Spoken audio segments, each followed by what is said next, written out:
Forks, Washington, is a city sitting on the Olympic Peninsula of Washington State, United States of America. The area now called Forks sits within the native land of the Quileute tribe. Currently, Forks is populated by just over 3,000 people. Now you can say, I knew where Forks was before vampires.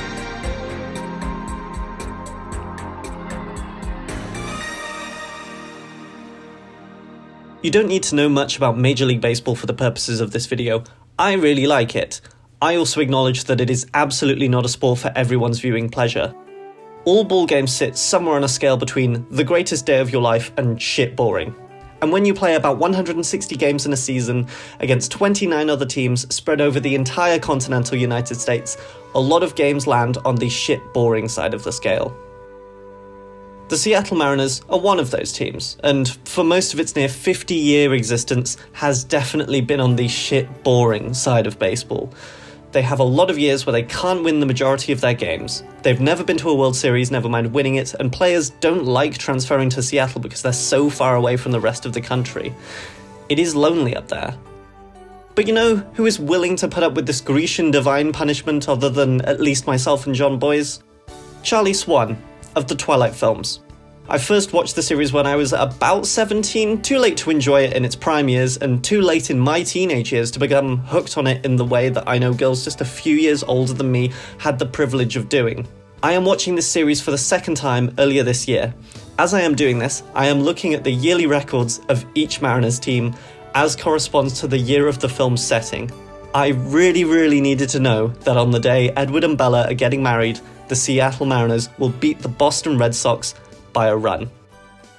Overall, in the time that Bella's dad is watching the M's, they do little of any importance, but while absent-mindedly looking at stats that are over a decade old, watching a film series whose cultural impact has almost entirely been and gone, one link stopped me in my tracks. Vampire Night. This article, published in 2010, on Twilight series theories, your ever-reliable source of Twilight fan conspiracies, was not the most helpful. The page is, at best, just a copy and paste of a Mariners press release, but the idea of a Twilight-inspired night at the ballpark should be tantalizing to anyone. Who is going to this thing? A free t-shirt, this low-resolution, dredged up from the bottom of a lake marked Internet in 2010 image, is the only proof I have of the Seattle Mariners Vampire Night t-shirt. I need it. This page also has information on the sponsor, Dazzled by Twilight. It's a shop in Forks. I can only assume their sole purpose in life is to sell overpriced Twilight tat for anyone and everyone who is excited enough to come by. What an amazing time to be alive. What an amazing time to be the guy who owns the tat factory. The Sequim Gazette has a similar article. Mariners welcome Peninsula residents, vampires. Save for mention of the red drinks and discounted garlic fries, this article is basically the same as the Twilight series theories one, but hey, at least it got picked up by someone more reliable than Twilight series theories. And we learned that that free t-shirt is apparently plastered with the slogan, I knew where Forks was before vampires. This doesn't appear in the previous image, but I guess it's on the back. Now I need to know if it's on the back. Mariners sell hundreds of seats to Vampire Promotion game. Hundreds. There are hundreds of people going to this thing. Hundreds of people are interested in a less than mediocre ball club and discounted garlic fries. When was this article published again? At this point, my best shot of getting more images of the Seattle Mariners Vampire Night promotional t-shirt must be the broadcast of the game. 2010. They're playing a 2-1 loss to the Kansas City Royals. They will go on to finish the season winning just 61 of their 162 games, placing last in the American League West. 2014, however, a 13-3 blowout win against the Chicago White Sox. The M's would finish this season 87-75, landing them right in the middle of the AL West, and more importantly, above the Houston Astros. Now, just to find these two broadcasts, both approaching 3 hours long, and watch them both all the way through. This is on top of the 10 hours already devoted to the Twilight series itself. Surely, someone will make mention of the vampires up on the top deck of Safeco Field behind home plate. Mariners On August the 7th, 2014, the Chicago White Sox come to bat first. The top of their order will be cut down in a 1-2-3 inning at the hand of the M's Rheneas Elias. Then, in the Mariners' first half, on a pitch that hangs over the plate just a little too long, Dustin Ackley will rip a home run to right field. What day even is this? This game takes place on a Thursday. It's not 2014. On a celestial level, it can't be 2014. Vampire Night cannot have taken place during a Mariners victory. Of course it couldn't. Baseball, like life, never works out so cleanly. The date of the Sequim Gazette article, the 21st of March 2014, must be a placeholder. The internet is not a fountain of all knowledge. It is the shore of a lake. Like Washington. I don't know. Under the surface, floating just a mile out, there could be any number of bodies, in any state of preservation. You could find a perfectly preserved mummy, her arms wrapped carefully around her knees, or you could find a finger. It's cold out here. And it's cold in Seattle too, on Saturday, August the 7th, 2010.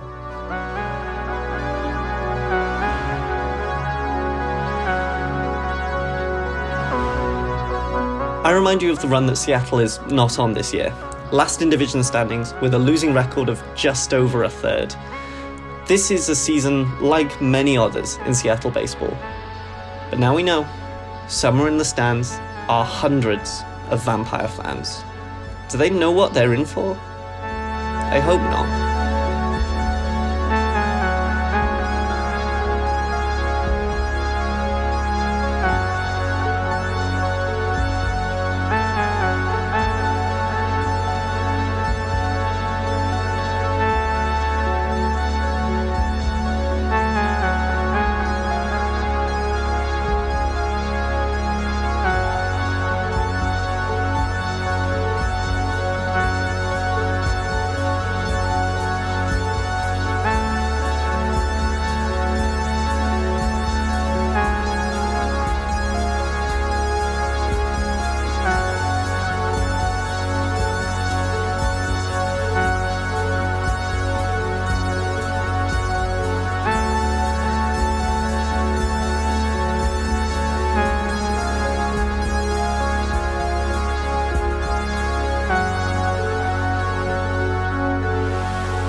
The Kansas City Royals aren't doing too great coming into this game. They will finish the year on a 67-95 record, coming last in their division, just like Seattle. To truly illustrate the levels of nothingness that will happen on this night, at the top of the Mariners' batting order is Ichiro Suzuki, holder of the single-season hit record. If there's a guy who can put the ball in play off any pitch, at any time, in any park, it might just be Ichiro. And yet, under the bright lights of Vampire Night, he will get on base exactly 0 times. I said it was cold in Seattle.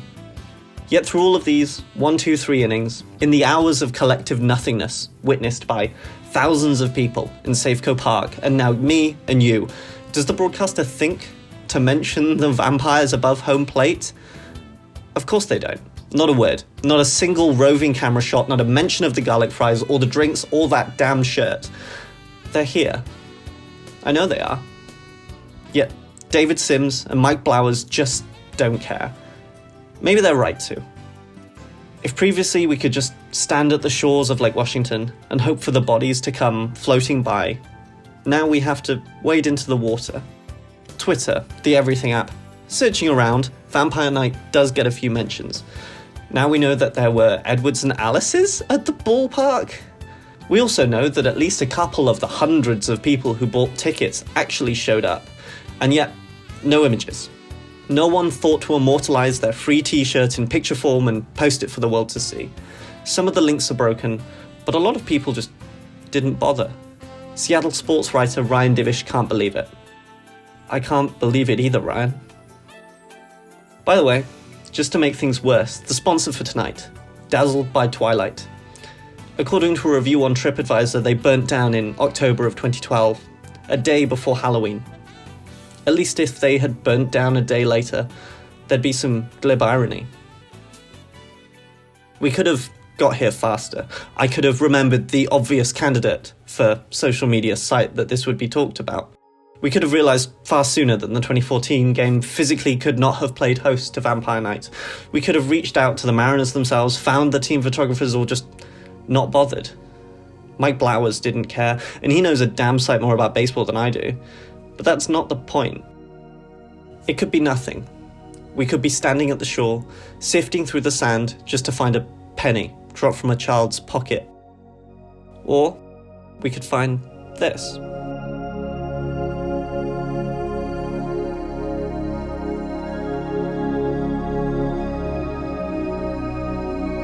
It's real. Lying in the silt for 15 years, entire lifetime's wait. There's no red drinks, there's no cheap garlic fries. But there's that free t-shirt. We can't even see that "I knew where Forks was before vampires" text on the shirt. Maybe it's on the back. I don't need to know anymore. Because it's real. Everyone's just happy to be here. Showing up for a mediocre baseball club, playing another mediocre baseball club on a night celebrating a town of just 3,000 people. This image. I'm separated from its subject by thousands of miles and the longest decade and a half in human history. Yet, they're here. Everyone in this image is wearing denim. The person on the right, who I can only assume is the father, looks exactly like you expect him to, mustache and all. The mum hangs in the middle, her weight on one leg. The daughter leans over slightly awkwardly. The image has that weird, uncanny quality that you only get from the flash on late 2000s cameras. I could pester them about it, ask them about what it was like, whether they got any garlic fries, whether they still have that stupid shirt. But we don't need to. Besides, the shirt's right here. The ball game is nothing. The ball game is men running around a field, slapping each other on the ass and getting paid handsomely for the privilege. The ball game is Dave Sims and Mike Blowers telling you numbers you do not understand, computed from a vast set of games you will never have the time to watch. But baseball, like Vampire Night itself, is contained in the 6-inch gap between the seats. It's compressed into that gap. Baseball is never where you can see it. It's in the 60 feet between the pitcher and the batter, in the turf between the catcher and the dugout. It's in the space between every seat in every ballpark of every mediocre baseball club in the world. Baseball is on the top deck of Safeco Field on a rainy day in Seattle. Baseball is wearing a shirt with a dumb slogan. Baseball is eating garlic fries.